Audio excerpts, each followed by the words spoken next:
एक प्रसंग हम देवे चलते हैं, से देव नाम बना गया।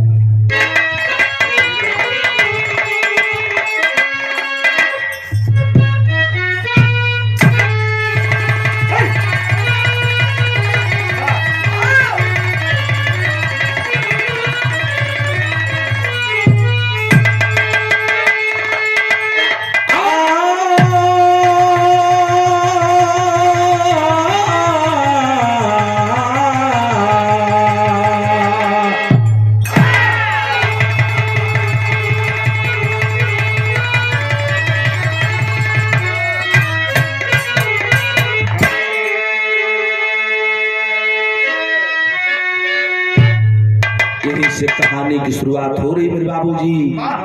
बिरहा सुनने वाले श्रोता भैया जरा सा गौर करेंगे, वह लाइन कैसी है बेटा।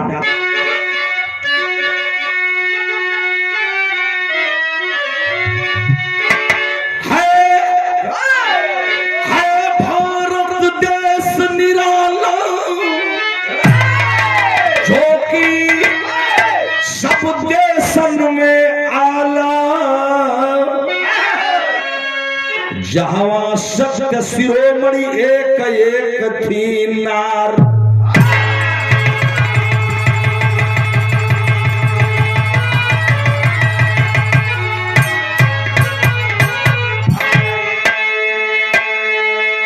एक लाइन गजल का टुकड़ा बा बेटा, और ये फिल्मी गजल है।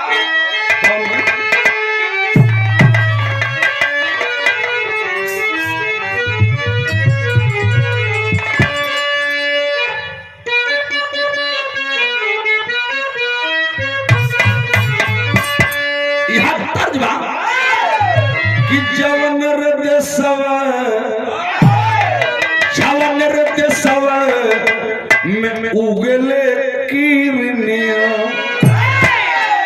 होला सुहावन भी जवन हृदय सव में उगले किरनिया।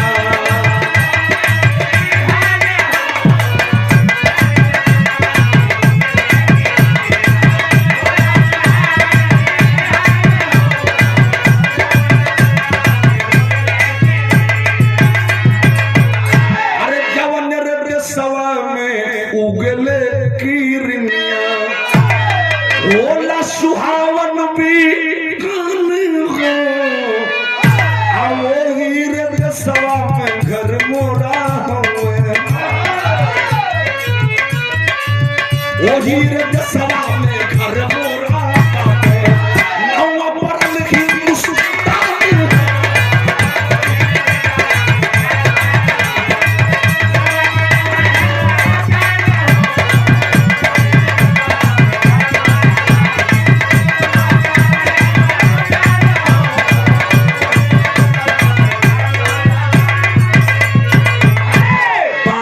गौर करेंगे, बहुत बढ़िया भाव बिरहा के कहानी में दहल गया। वह लाइन कैसी है जरा देखना कि सारे जहां में है आंखों का तारा,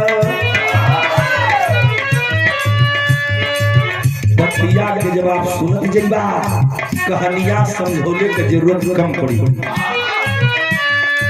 सारे जहां में है आंखों का तारा, भारत देश है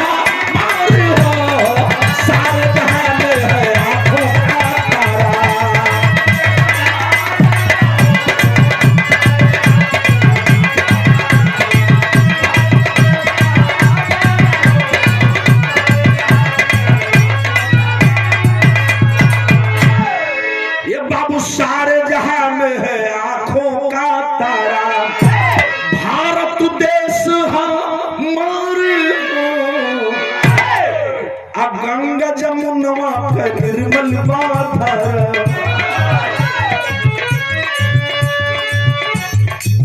गंगा जमुनवा का निर्मल पहाड़ी हिमालय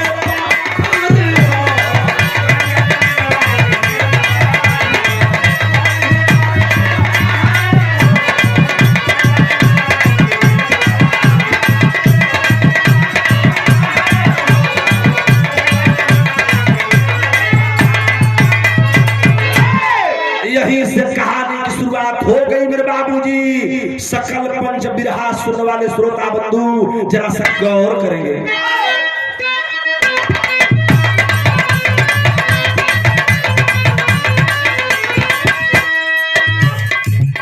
जहां की देवियां भूमिका लेकर के उपमा दे करके कवि जी ने बिरहा की शुरुआत किया है।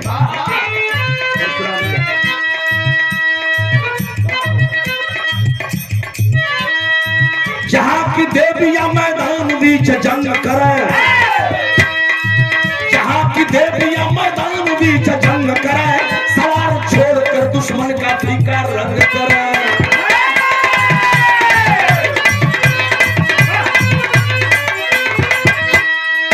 जहां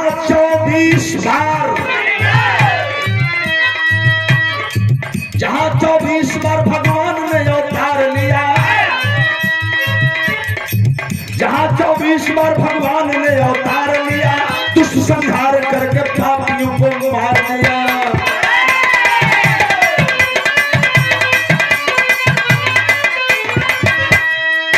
अनुपम देश वही,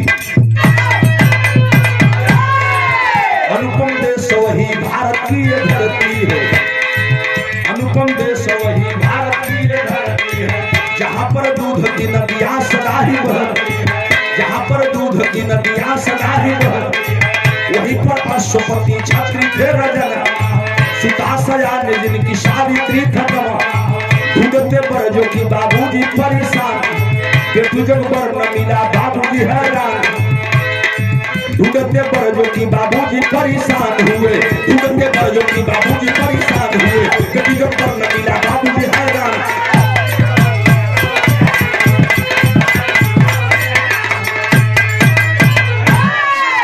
सुनने वाले भैया लोग यही जरा सा बतिया को गौर करेंगे। राजा अश्वपति सेन महाराज का नाम आप लोगों ने सुना होगा। अश्वपति सेन महाराज की इकलौती बेटी, जिस बेटी का नाम था सावित्री। सावित्री बिटिया जब शादी योग्य हो गल बाटी, जैसे यह बिटिया के सगाई रहल, वही तरह राजा सोचला कि कहीं बढ़िया लड़का देख करके और बेटी का बियाह कर दें। तीनों लोग 14 भुवन में लड़का खोजले बाटे, कहीं दुल्हा बेटी जोगा मिलबे न मिले। आज बेटी जो बर न मिलल, बाप को चिंता हो गई कि आखिर बिटिया का बियाह होई कैसे। चिंतित हुए राजा और अश्वपति सेन महाराज निराश होकर के आए, अपने महल में बैठ गए। पूरे मंत्रिमंडल को राजा को बुला लिए और भरे दरबार के अंदर अपने बेटी सावित्री को बुलाए। कहला बेटी, हमके पूछत हो कि हम चिंतित काहे है, तो जेकर बेटी घर में जवान हो वो बाप के चिंता न रही तो का रही। और हमसे जानल चाहत हो बेटी, तो हमके तो यह लगत बा कि भगवान ने धरती पर तोहरे जोगे कहीं दुल्हे न बनोले बाटे। भरे दरबार के अंदर राजा अश्वपति सेन महाराज अपनी बिटिया को बुला करके एक ठे बात कहले। का कहला बिरहा में तरद लगी तरद बेटा।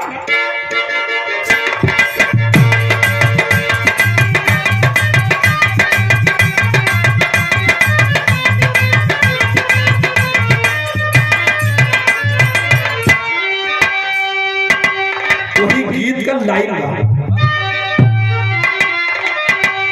कि हो यहाँ जो कतहु, अरे हो यहाँ जो कतहु लखत हुई गल डाल के रुमलिया, अरे गल डाल के रुमल, अरे झुमत हुई है गल डाल के रुमलिया।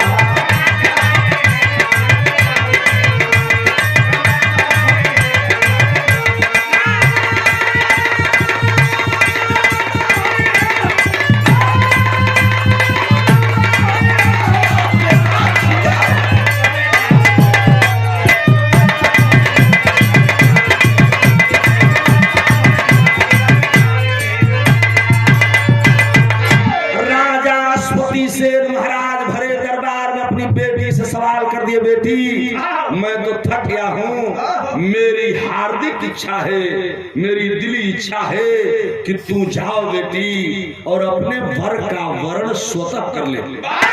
मैं तुझे आदेश देता हूँ, इस धरती पर जिसे तू दूल्हा मान लेगी मैं उसी से तेरी सगाई कर दूंगा। लड़की आपन दूल्हा खोजे खातिर अपने निकल गई।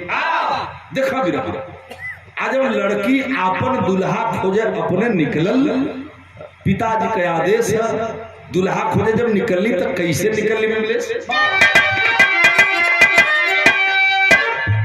कि पर जगरथिया, अरे पर जगरथिया सजाए चलली रानी मंत्री के संगवा, लियाए चलली रानी मंत्री के संगवा।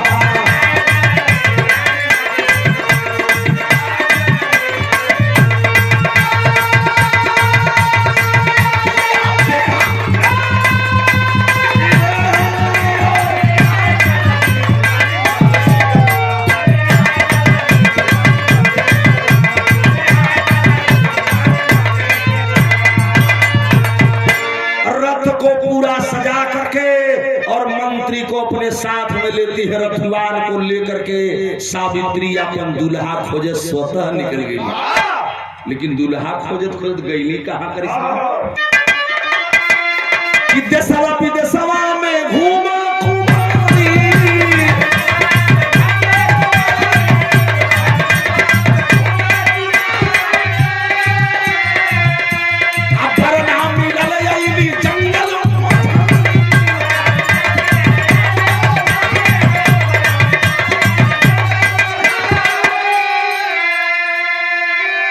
किस्मत पर अपने पछताए चलली रानी मंत्री के संगवा, लियाए चलली रानी मंत्री के संगवा।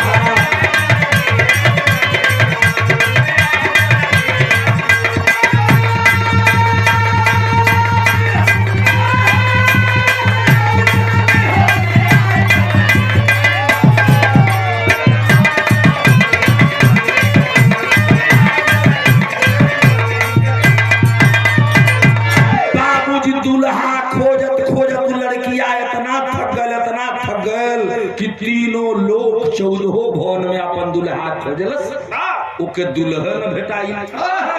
लड़की मजबूर होकर कहती है मंत्री वर रथ को वापस ले चलिए। लौट कर घर आने लगी। आज जब लौट के घरे आवे लगल तो घनघोर जंगल रहल, उस जंगलवा के बीचों बीच रास्ता रहल। उसी रास्ते के बीच से रथ लेकर के मंत्री जी लौट रहे थे। आप तोले उस जंगलवा में भैल का बेटा कि लकड़ी काटत एक जवाना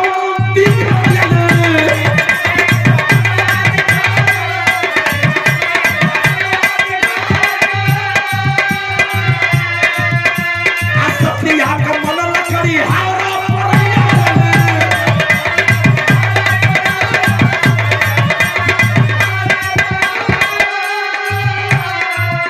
अरे धीरे धीरे लिया बोलायल हली कन्या मंत्री के संगवा, लिया चलली कन्या मंत्री के संगवा।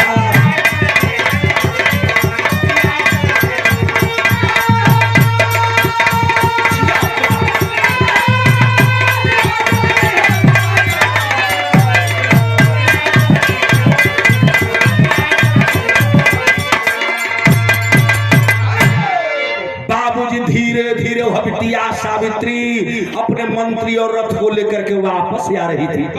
घनघोर जंगल रहल, जंगलवा के बीच में रास्ता रहल। उहे डहरिया पकड़ के मंत्री जी रथवा लेके आवत रहल। तौले एकाएक लड़की की आवाज आती है, मंत्री जी रथ को रोक दीजिए। मंत्री जी बोल पड़े, बेटी बात क्या है? कलर रोका तो रथिया। रथ रुक गई, कन्या नीचे उतर गई, मंत्री जी भी नीचे उतर बा। रथवान ताकत बा, बतिया का बा। तो लड़किया इशारा के लिए तनी हो लड़कवा के न बोलता। एगो सुखल पेड़ रहल, वही पेड़वा पर सुखल डाल रहल, वही सुखल की लकड़िया के एगो जंगली आदमी, बाबूजी एक वनवासी, वन का रहने वाला निवासी, वह नौजवान बेटा हाथे में टांगी ले रहल। टांगी के मतलब समझे थे ना, कुल्हाड़ी। वो टंगिया लेके लकड़िया के काटत रहल। मंत्री जी से लड़की जब कलश तब मंत्री जी बुलौलन, बेटा जरा सा नीचे आओ। लड़का क्या बात है, कहीं रास्ता भूल गए, कोई जंगली जानवर परेशान कर रहा है आपको, आप तो किसी राजा के मंत्री लगते हो या कोई राजकुमारी लगती हैं, हमार कौन जरूरत बा। लड़किया मने मने वही लड़कवे के निहारत बा। मंत्री जो लड़कवा का बतिया सुनत बाटा, बतिया तब बुझत रहलन। लड़की रथ से उतर कर नीचे आती है और आकर के सवाल कर देती है, जरा इस नौजवान से परिचय तो पूछिए। मंत्री जी सवाल कर दीजिए, बेटा अपना परिचय बता। नहीं बताओगे? अजब परिचय का नाम लेलन नहीं चचा। ये चचा वो लकड़ीहारा के आंख में आंसू भर गई। कलश है मंत्रीवर, तू जिस राजा के मंत्री हो मैं तुझे तो नहीं जानता, लेकिन मेरे विषय में जानना चाहते हो ना, तो मेरी एक बात सुन ले। अगर मेरा परिचय आप जानना चाहते हैं तो यही मेरा परिचय है कि नाम सत्यवान भूपति से न कलना। अरे काटी करके लकड़ी बीताई लाजीवनी,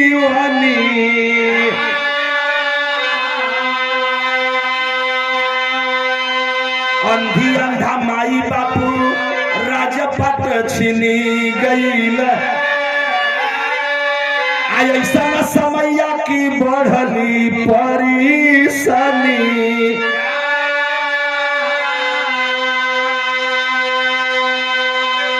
मंत्रीवर आप मेरा नाम जानना चाहते हो, परिचय जानना चाहते हो ना, तो मेरा नाम सत्यवान है और आप भी राजा के मंत्री हो तो सुनो, मैं भी एक राजा का बेटा था, अब नहीं हूं, अब मैं लकड़ीहारा हूं, इसलिए कि मेरे पिताजी का राजपाट पड़ोसियों ने छीन लिया और लकड़ी काट करके बेच करके और माँ का पालन करता हूँ, पिता का पेट भरता हूँ। राजपाट के गम में माँ बाप अंधे हो गए, कोई अंधा अंधी का लड़का हम भूपत सेन राजा का बेटा सत्यवान बोल रहा हूँ। वो लड़कवा और मंत्री जी में बात होत रहल, और लड़किया क्या करत रहल तनी हई देखिए कि त्रिया मन मन गुण, त्रिया मन मन गुण वही सत्यवान के बरचून। अब पूछली नक्षत्र पता मन मोही रानी, अली भवन छन बाबूजी से बोली बन कि भूप से न महाराज की भिजी दाल गनी।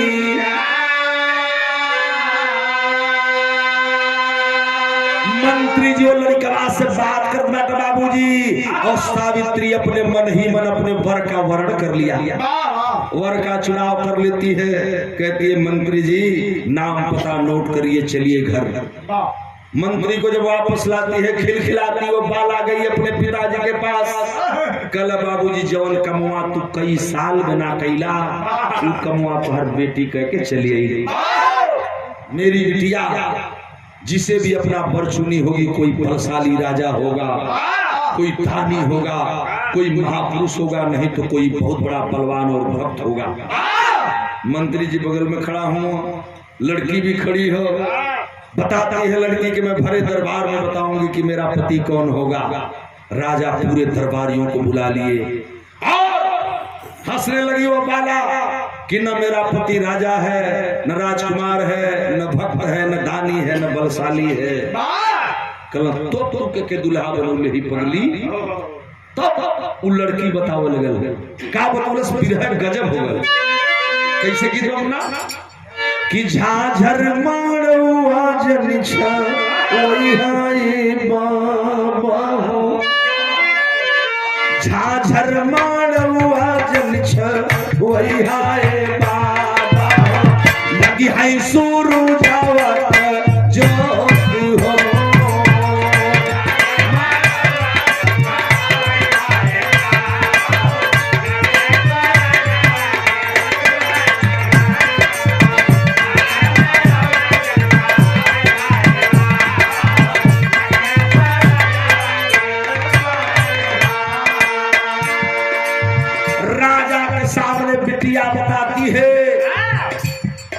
मंत्री जी आप ही बता दीजिए ना। मंत्री जी कापत अइले चचा, गनगन गनगन कापत हो, कहला कि हम का बताई महाराज से कि तू लकड़ीहारा के अपन पति मान के आयल हो। लड़कियां हंसत की बोला बाबूजी बताती है कि पिताश्री जी अशुभतीन महाराज की मैं बिटिया संकल्प लेकर के कहती हूँ कि मेरा पति वही होगा जो जंगल में लकड़ी काट रहा था। उसका परिचय क्या है मंत्री जी? मंत्री जी बतौला कि भूपत सेन का लड़का हो, नाम है सत्यवान। लगन पत्रिका रख के बिटिया का ब्याह हो जा। राजा गर्म हो गए। एक राजा की बेटी की सगाई एक लकड़ीहारा से हुई, वनवासी से हुई, आदिवासी से हुई। ई बर्दाश्त नवा बेटी अपन फैसला वापस ले ले। लड़की कहती है पिताजी आपने ही कहा था कि धरती पर तू जेके बर मान लेबू हम उसे तुम्हारा ब्याह कर दे। तो हिंदू धर्म का बेटी एक बार अपन पति का चुनाव करती है और एक बार जिसे पति मान लेती है वही उसका पति है। सुन लीजिए, हमार ब्याह जब हुई तो लकड़ी हरे सोई, राजा जी फंस गई। अपने बात में जब राजा फंस गए तो ज्योतिषियों को बुलवाए, लगन नक्षत्र पत्रिका दिखाए लगल। और जब नक्षत्र पत्रिका दिखाए लगल तब पंडित जी लोग अपने में उनका मुहवा ऊता का, उनका मुहवा ऊता का, केहू केहू से बोलता ना बा। राजा पूछ लिया कि बताइए ना क्या बात है, आखिर आप लोग बोल क्यों नहीं रहे हैं? तब पंडित जी लोग अपने में बतियाओ कि राजा जी अगर जान बकस दें तब हम बताओ कल कुछ बताओ तब बताओ। तो क्या बताओ ना बाबू? निकनाही कैलू बेटी बनवा में गई गईला तारा मतो हार हो।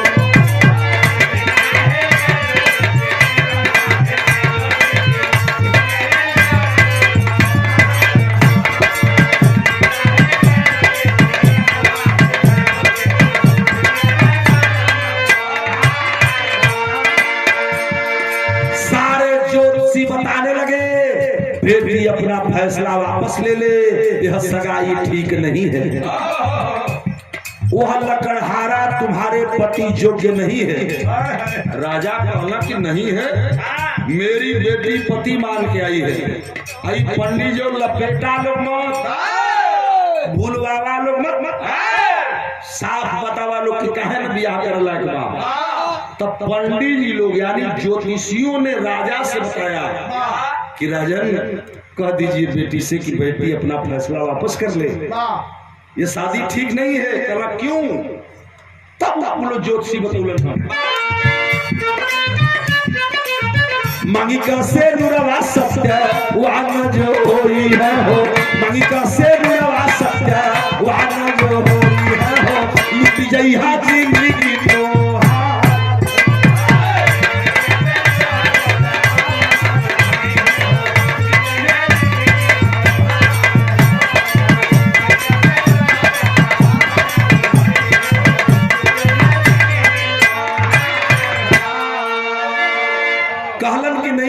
सत्यवान से सावित्री का ब्याह न हुई। राजा मना कर दा, ये बेटी मान जा, बेटी मान जा, ये ठीक न बा। कहला कि क्यों नहीं होगा? लड़की भी सुन रही है, पूरे दरबार के लोग सुन रहे हैं। तब पंडित जी लोग सोचत हो के बताई। तो राजा कहना कि बताइए, जो सही है बताइए, तो फैसला हमारे ऊपर है। तब वो लोग बतौना कि ब्याह होई तो वो गड़बड़ हो जाए कि बरहे महीना बाटे उन करो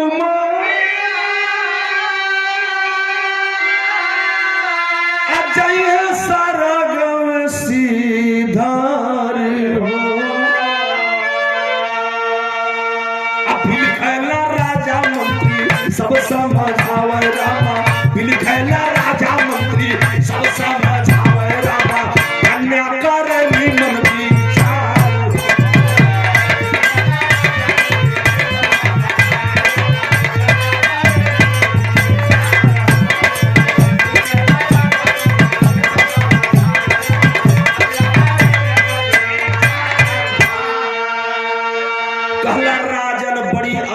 होने वाली है।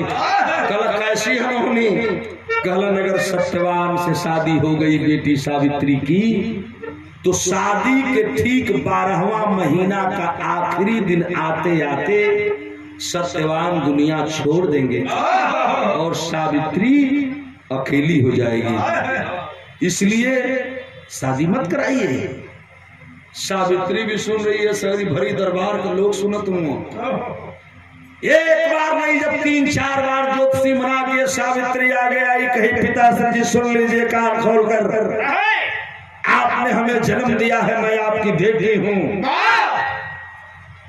बाप का काम होता है बेटी जब सयानी हो जाए तो कर हाथ पीला करा के ससुराल में भेज दे, और ससुराल में उसकी सास अंधी है, ससुर अंधे हैं, पति लूला है कि लंगड़ा है, काना है, कोतड़ है, गाली देता है कि मारता है।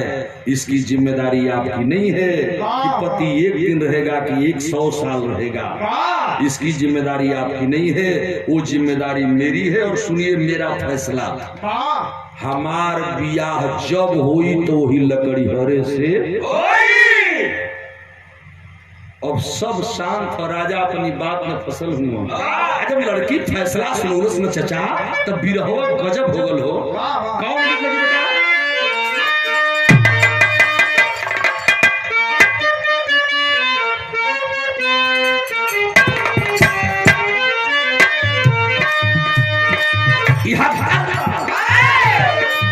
साड़ी हमने पहिरवी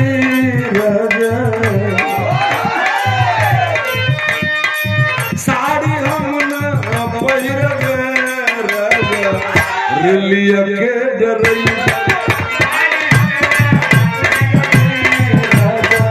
रिलिया के डरई पर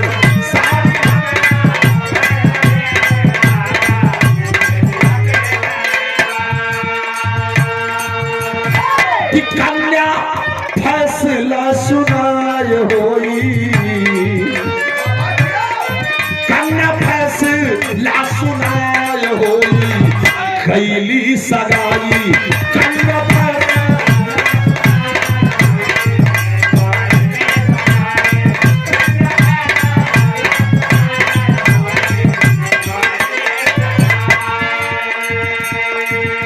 कैली बन में आय होई, कैली विदाई। लड़की का ब्याह भर सवेरे विदाई भी हो गई, लड़की अपने ससुराल चली। और जब लड़की अपने ससुराल में आती है तो नैहर में राजमहल था, और जब ससुराल में आती है तो बच्ची को मिला क्या, अंधी सास, अंधा ससुर, लकड़ी हारा पति और एगो मड़ई का घर। बाबूजी राजमहलों की रहने वाली राजकुमारी उस मंडई में अपने पति और सास के साथ रहने लगी। देखा ये होती है बेटी। धीरे धीरे दिन व्यतीत होने लगी, लेकिन एक चाचा करजवा पर बिच्छी मारे हो। एक दिनवा जब बीता ना तो लड़कियां सोचा लगे कि हे भगवान कहीं ज्योतिषी लोगन का बतिया सही न हो जा। एक खातिर घबराए लगल। एक दिन ना ये चचा, 1 महीना बीत गई, 2 महीना बीत गई। पंडित जी लोग कहले हूँ, ज्योतिषी बतौले हूँ कि 12वां महीना का आखिरी दिन आते आते तेरा पति दुनिया को छोड़ देगा। दिन रात वह बच्ची सास ससुर की सेवा में लीन हो गई, अपने पति के सेवा में लीन होकर के पतिव्रता धर्म का निर्वहन करने लगी। मन के अंदर जो भी प्रकृति का रक्षक है उसका स्मरण करने लगी, चाहे वो जौने रूप का मान ला। देवी देवता का कोनो रूप न होला। लोग कहो ये हमार देश ऐसा देश हो कि मानो तबो ठीक, ना मानो तबो ठीक। हम आप आजाद हैं, पूरा मन से कह लीजिए कि भगवान ना हो तबो ठीक, आ कहल कि भगवान हो तबो ठीक। इस सब की मन पर बाय पर हमारे को टिप्पणी बा ना बहस बा। वह लड़की पतिव्रता धर्म में लीन होकर के सास ससुर की सेवा करने लगी। आ दिन गिन के कई दिन बितावे लगे चचा। धीरे धीरे 1 महीना बीतल, 2 महीना बीतल, 3 महीना बीतल, ए भैया बच्चू भैया धीरे धीरे 9 महीना बीत गई। लड़कियां और घबराए लगल पंडित जी लोग बतौले हुए, ज्योतिषी बतौले हुए 12 महीना, 9वां 10वां महीना जब बीता लगल बच्चर करे लगल का भइल तक बिरहा देखा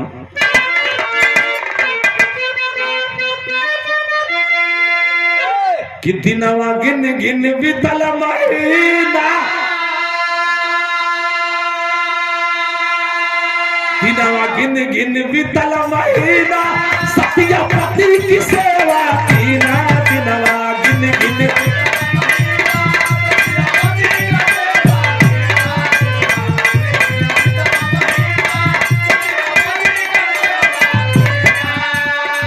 कैलो दिनों नियरा रनिया,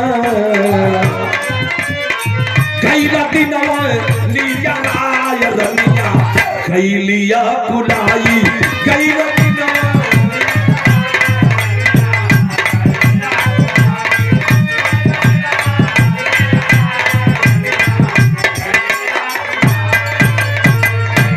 बाबूजी धीरे धीरे 10वां 11वां महीना बीत गया। ए चचा बिरहा के सम्मानित श्रोता साथियों गौर करी है, जब 12वां महीना चढ़ल न चचा छतिया फाट गईले पंचो। हे भगवान कहीं सचमुच में ज्योतिषी लोगन के बतिया सही न हो जा। एक दिन 12वां महीना का गिने लगल, धीरे धीरे 20 दिन बीतल, 21 दिन बीतल, 22 दिन, 23 दिन, 25 दिन बीतल, 26वां 27वां दिन बीते लगल। सावित्री पागल हो गई।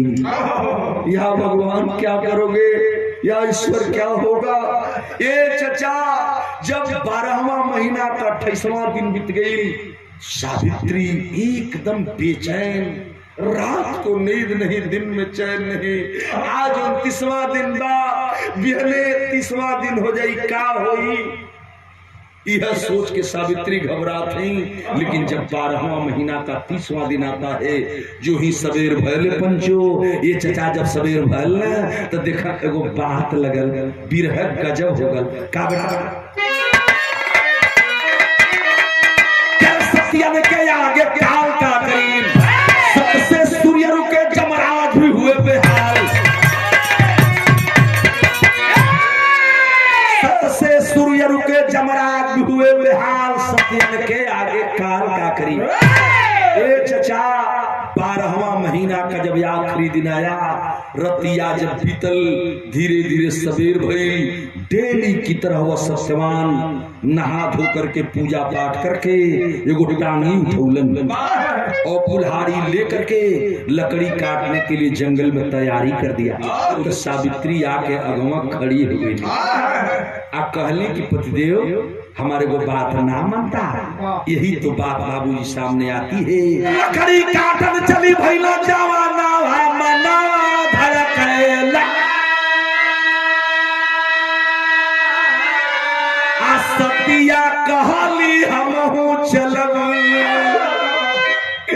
सजना मना धड़केला।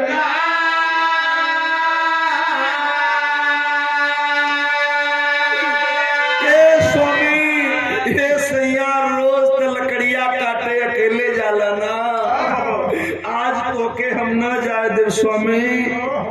क्या बात है प्यारी सावित्री, क्या बात है, इतनी निराश क्यों हरे पगली। कबो तो हमके न रोकलू, का बात बा। कल ना स्वामी आज तू न जा, अगर आज तो के जही के हो तो हम संगवा चलब। वो लड़की जिद कर गई चचा, तो देखा गजब हो गल कि सत्यवान समझावा, लेकिन सतिया पीछे आई।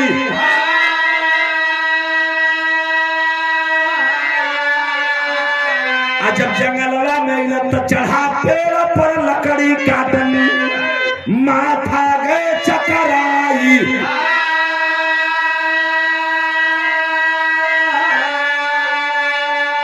जो ही पेड़वा के ऊपर सत्यवान चढ़ल लकड़िया के काटा लगल चचा, एक छेव बहिन मरले बाटे, दूसर का छेव मारत बाटे। आवाज आ गई, सावित्री प्यारे जरा मुझे संभालो प्यारे।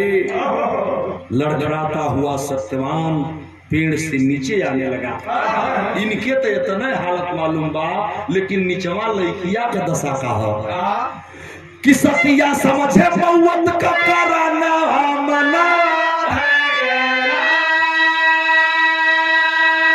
ये चाचा सतिया समझे मौत का कराना मना।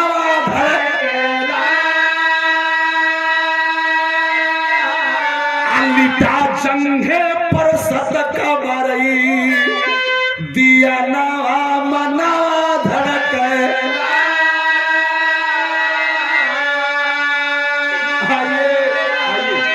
आइए स्वामी, आइए स्वामी। मैं देखती हूँ इस दुनिया का मालिक मुझसे मेरा पति कैसे छीन लेता है। ये होती है मेरे देश की बेटी। जरा गौर करेंगे। वो लड़कियां अपने स्वामी के निचवा जब उतरलो, भर अटवारी धैले से आसनी लगाकर बैठ गई और अपने जंघे पर सर रखकर सहलाने लगी। अगर मेरे पति धर्म में कोई खोट हो, सास ससुर की सेवा में खोट हो, तो आओ ले जाओ। किसकी हिम्मत है मेरे पति को मुझसे छीन लेगा। एक सत्य का दीपक जलाती हो बच्ची, और वही जब रख दिलस। सत्य का दीपक जल के जला कर रखलस, अपने पति के गोद में लेके बैठी है। मैं नहीं कह रहा हूं, हिंदुस्तान का हिंदू धर्म का पुराण लिखा है कि अब लोक से जमराज चल रहे। और जब जमराज अइला पंचो, तो आकर के सावित्री के पास सत्यवान है, प्राण निकालने के लिए ये चचा एक बार न हो, 4-5 बार प्रयास किया जमराज। फिल्म वालों ने फिल्म में भी दिखाया है कि हम सत्यवान का प्राण निकाल लें, लेकिन जो ही यमराज लपकते थे प्राण निकालने के लिए, वो आग की लपट इतनी तेज होती थी कि लगा कि जमराज जरी के भस्म हो जाएंगे, भाग के पीछे हो जाए। 3-4 बेर ही तरह कैला कहना हो, जब तक यह लड़की रहेगी इसके गोद में असर रहेगा, मैं इस व्यक्ति का प्राण नहीं निकाल सकता। यही जो जमराज एगो छल कर दिलन, आ छल कैला बिरहा भइल कैसन तनी देखा।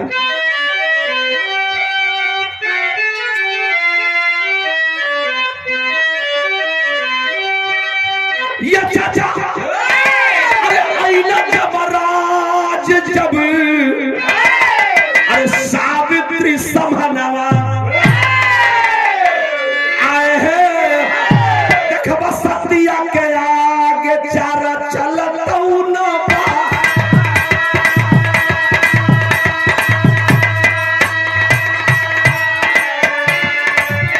चाचा सतिया के आगे चारा चलतौ न बा।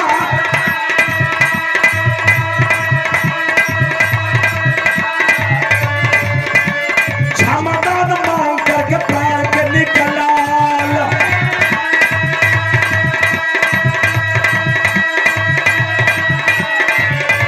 सकल संसार वाली रितिया जो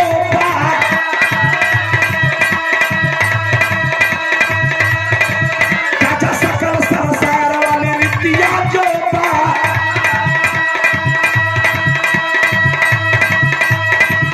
अरे पीछे पीछे सतिया चलल संगवान। चाचा पीछे पीछे सतिया चलल संगवान।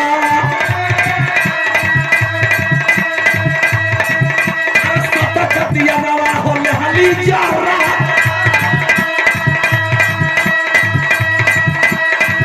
अब कहाँ जमराज बेटी घरवा लवती।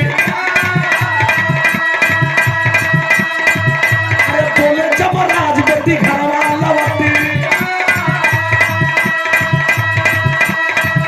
अरे तुम्हारे सजनवा का समैया पूरन हुआ।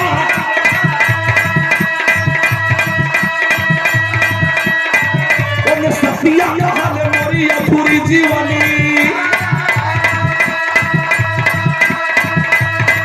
अब सैया बिना कैसे ही अरवा माना।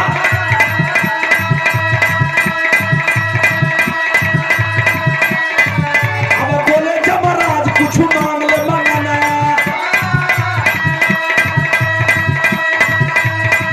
बोले जमराज कुछ मांग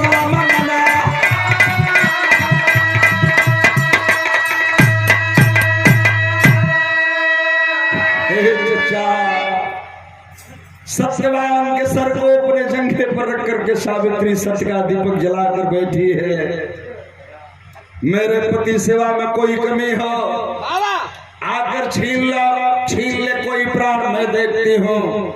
यमराज यमराज आए, लाख प्रयास किए लेकिन जब प्राण नहीं ले पाए तो वो छल कैलन। जानत है का सत्यवान के शरीरिया में हलचल पैदा हो गई।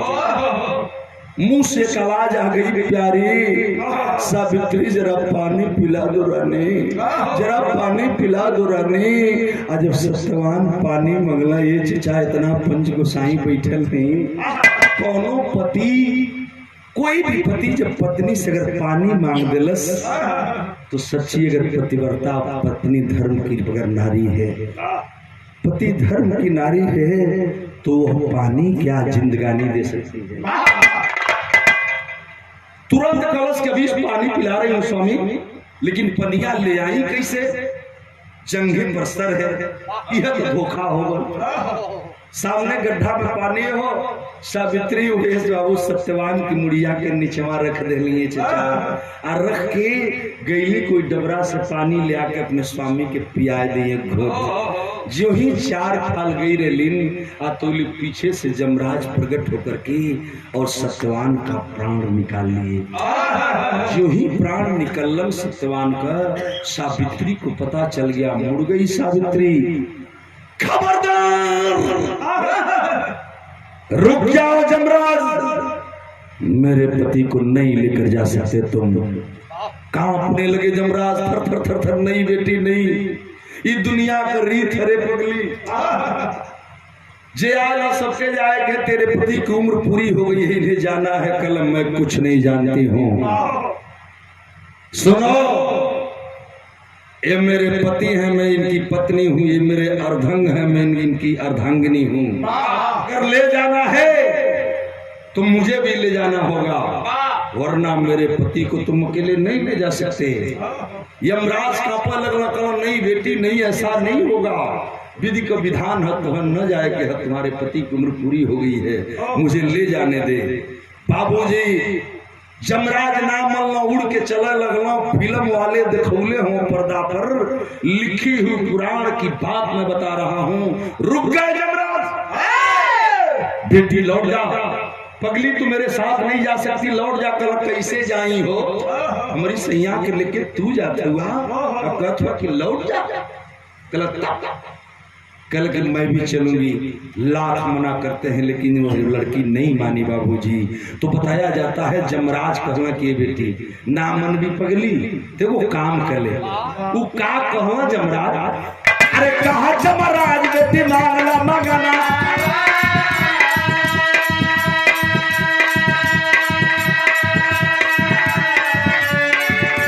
जो इच्छा वह मांग ले लेकिन लौट जा। सावित्री थोड़ी देर शांत कल जमराज कुछ देहल चाहत हुआ तो हम मांगब तो देवा। कल हाँ दे तो जरूर, लेकिन एगो बात ध्यान में रहे, जो चाहे सो मांग ले लेकिन अपने पति के प्राण को छोड़कर, अपनी सैया के प्राण को छोड़ के जवन मन करे तो मांग ले। कल ठीक बात, 3 वचन लड़की लेहलस तो कहलस कि ठीक है, तो पहला हमके वो वरदान दे दा। पहला वरदान लड़की मंगलस। देखा है बहू होने का फर्जदा पहले करने जा रही है। का मंगलस कि सास ससुर भी अंडा खोलता नया नावा, हमार सास ससुर भी अंडा खोलता नया ना, और राजपट सगरो वापस होई जा। पहला वरदान वह लड़की मांगती है, मेरे बाबूजी करे जमराज कुछ देना चाहते हो तो मुझे वचन दे दो कि मेरे सास ससुर का राजपाट वापस मिल जाए और उनके आंखों की रोशनी वापस आ जाए। जमराज कहला एओ मस्त, ऐसा ही होगा, जाओ जाओ बेटी खुश रहो।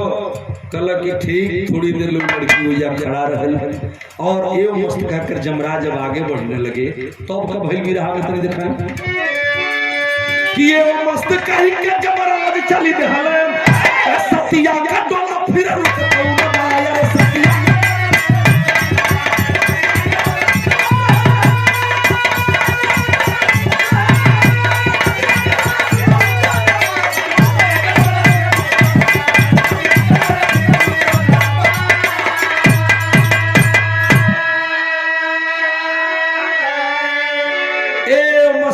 जमराज वरदान तो दिए कि जा बेटी तेरे ससुर की आंखों की रोशनी, सास की आंखों की रोशनी वापस आ जाएगी, राजपाट मिल जाएगा, अब वापस चली जा।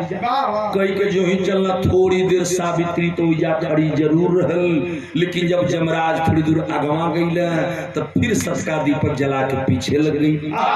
जो ही आकाश मार्ग में लोग गए, लोग बताओ ना, पुराण के हिसाब से मैं बता रहा हूँ, अग्निकुंड के पास पहुंचे, अग्निकुंड पार करे के तैयारी कैला तो सावित्री पीछवा जमराज देखल गनगन में कांपला में कल बेटी गई नहीं, कल कैसन बाप हुआ हो, एक बार बेटी कहत हुआ और दूसरे और बेटी के विधवा बना के जात हुआ, हमारी सैया के तू लेके जात हुआ, हमके कहत हुआ कि जो अरे सुना हमारे को बात, वहां फिर वो सावित्री बात क्या कही लड़की कि जहां जाले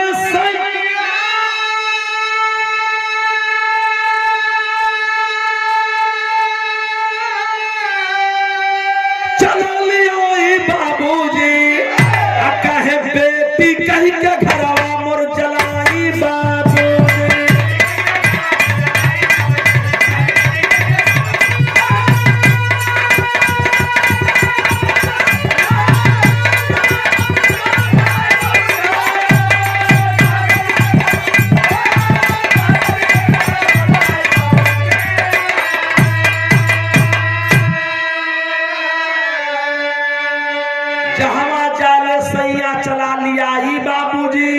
कहे बेटी कही के घरवा मोर जलाई बाबू हमारी सैया के लेके तू जात हुआ, हमके कहतवा घरे जो जहाँ सैया जे हो वही जे हमहू चलब, तोर पीछा न छड़ो। जमराज कहला बेटी नामनबी तो कुछ और मांग ले पगली, लेकिन जो सावित्री थोड़ी देर और खड़ा भइली और यमराज कहे कि बेटी कुछ मांग लो, आगे तुम नहीं जा सकती, आगे अग्निकुंड है, चल जाएगी, भस्म हो जाएगी, यहीं से वापस चल जा।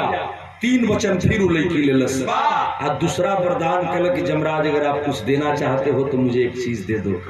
दूसरा का वरदान मांगे कि जमराज कहले अग्निकुंड के पास में पहुंचा सतिया पीछे, जमराज कहे कि मांग ले कुछ, अरे बार-बार समझावा तो हमके नैहर में द पिठिया पर का भाई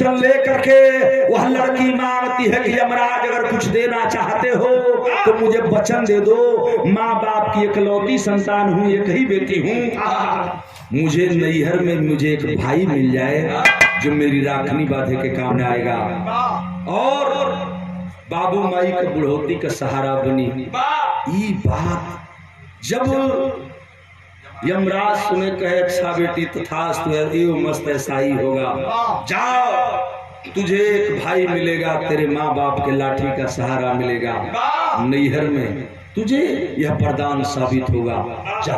ये मस्त कह के जमराज फिर जाए लगला। ये चचा जब जमराज उड़ के अग्निकुंड पार करे लगल अधे दूर गए बाटा, उनके चैन ना मिला, आधा दूर जाके वो खड़ा होकर फिर पीछे ताकत हूँ कि गई कि ना गई, तौले सावित्री पीछवा बेटी अब भी नहीं गई। तो फिल्म वाले ने दिखाया है कोई आकाश में अग्निकुंड के ऊपर, अग्निकुंड के ऊपर सावित्री और यमराज दोनों खड़े हैं, आ वही जा यमराज का पगली अब वो न जेबी तो कुछ और मांग ले, लेकिन गला छोड़ जो तीसरी वचन तीसरी बात वो लड़की में दिलस और तीसरी बेर 3 वचन मांगलस तो ए बेरी का मांगा जाते तनी देखा पर देकर जमराज चले पर सतिया पीछे आई जमराज कहे कि बेटी घरों पर चले जाए तब वो बिटिया मंगलस कि गोद में सुगना दे दा हमके हसाई बाबूजी हमके बेटी कह के घरवा मोर जलाई बा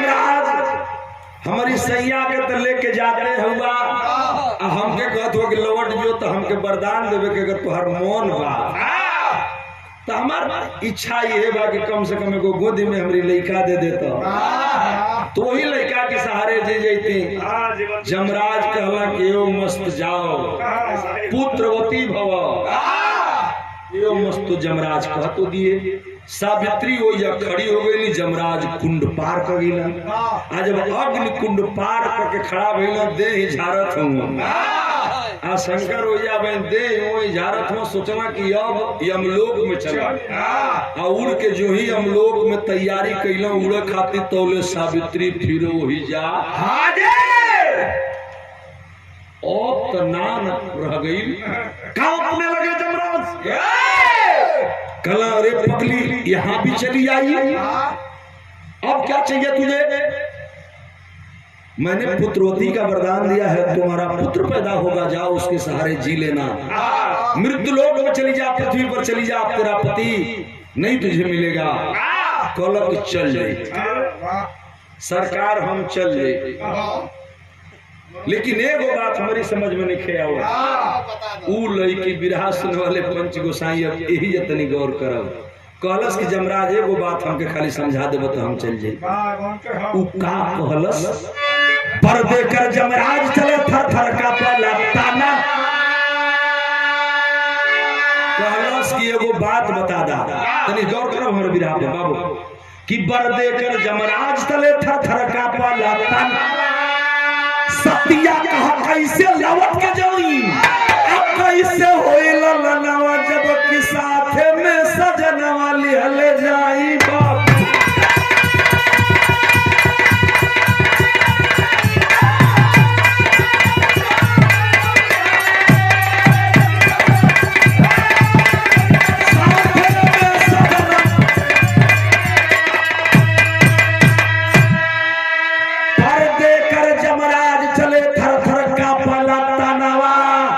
कैसे लौट के जाई कैसे होई ललनवा जबकि साथे में सजनवा निहले जाई बाबूजी कहो तू हमके वरदान दिले हो कि लड़का होई हमारी सैया के तू लेके जात हुआ तो लड़कवा कहाँ से होई धुरिया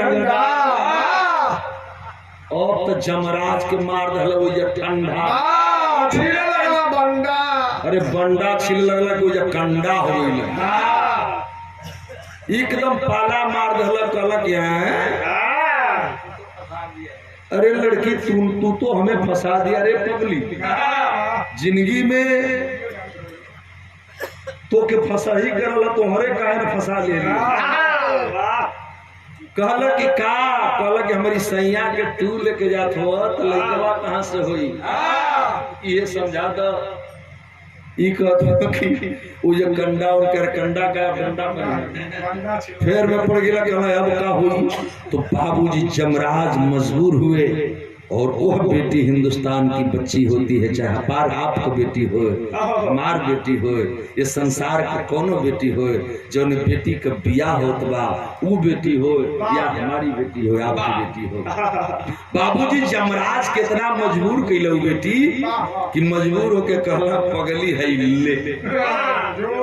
ले कंचन चौर ले अपनी पति के लेके जो और तुझे मैं वरदान देता हूँ इच्छा मृत्यु का जब तक तेरी इच्छा रहेगी धरती पर रहोगी तेरा पति रहेगा और इच्छा वरदान दे करके और वहां से जमराज चलते हैं बाबूजी। फंस गई ना जमराज बहुत बुरा तरीका से। विरहा ये हमारा खत्म होता है लड़की के वरदान के मुताबिक यमराज फंसे और उस कन्या के पति को वापस करना पड़ा। ये होती है हिंदुस्तान की बेटी। आखिरी भाव रहा गुरुदेव मोहम्मद राम सिंह श्री हरिद्वार। कभी गया लाल जगलू यादव जगधारी स्वर्ग। अरे सत्यद के आगे काल का करीम आचार्य गौरी शंकर की कविता करा